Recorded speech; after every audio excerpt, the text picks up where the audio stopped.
Hey everyone, and welcome. So, if you're an SAP developer, you live and breathe ABAP, right? It's the language that keeps the world's biggest companies running. But, the cloud changes everything, and ABAP has just gone through its biggest evolution ever. Today, we're going to break down ABAP Cloud, what it is, why it exists, and how it completely redefines the way we build stuff in the SAP world. All right, here's our game plan. First, we'll look at the big problem that kicked all of this off, the why. Then we'll introduce ABAP Cloud as the solution, the what. After that, we're popping the hood to see how it's all put together.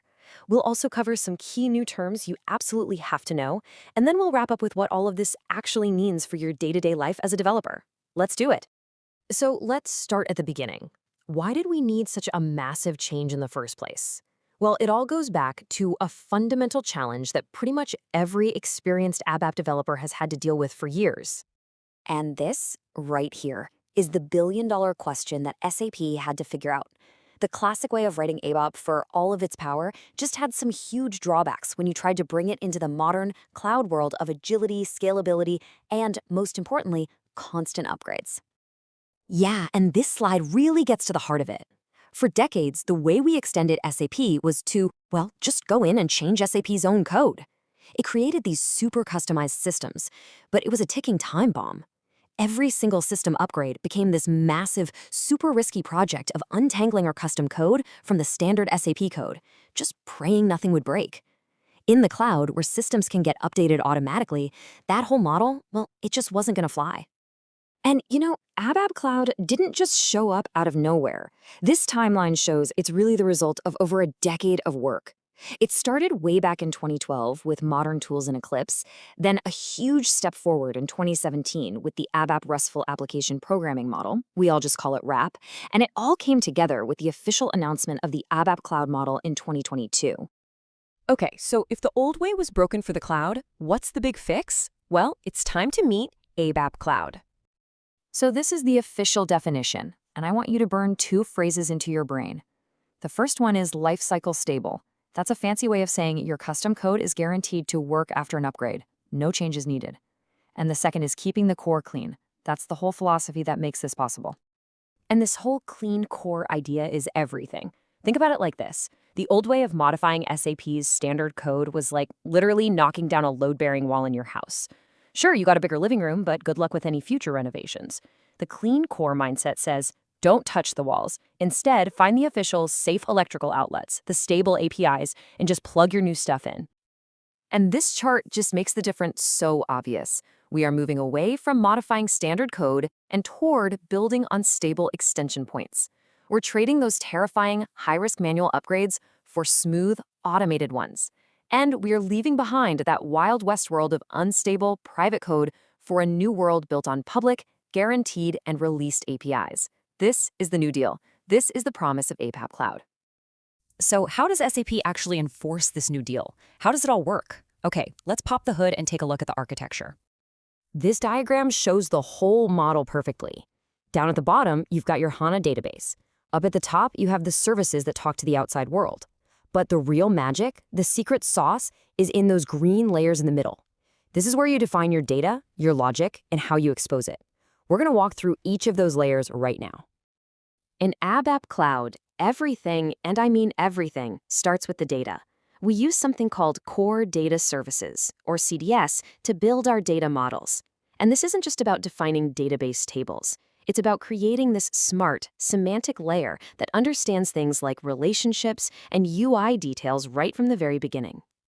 So, once we have our data model defined with CDS, we need to make it do stuff, right? We need to add the business logic, and that's where the ABAP RESTful Application Programming Model, or RAP, comes in.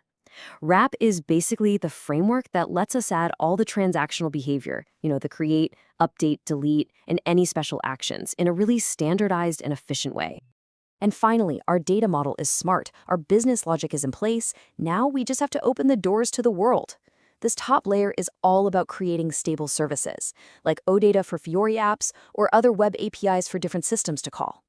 And the really cool part is, the underlying RAP logic doesn't care how it's exposed. It's totally separate. Okay, to really get your hands dirty in this new world, you need to learn some of the new lingo. So let's quickly cover 3 super important concepts that are now a core part of every ABAP Cloud developer's toolkit. First up, public APIs. These are the absolute foundation of the clean core. They are the officially approved, stable, documented classes, CDS views, and functions that SAP guarantees won't change on you during an upgrade. The rule is simple. If it's not a public released API, you can't use it in ABAP Cloud. Period. Okay, next up, the custom entity. So what happens when the data you need isn't just sitting in a simple database table? Maybe you need to call an external service or do some really complex math.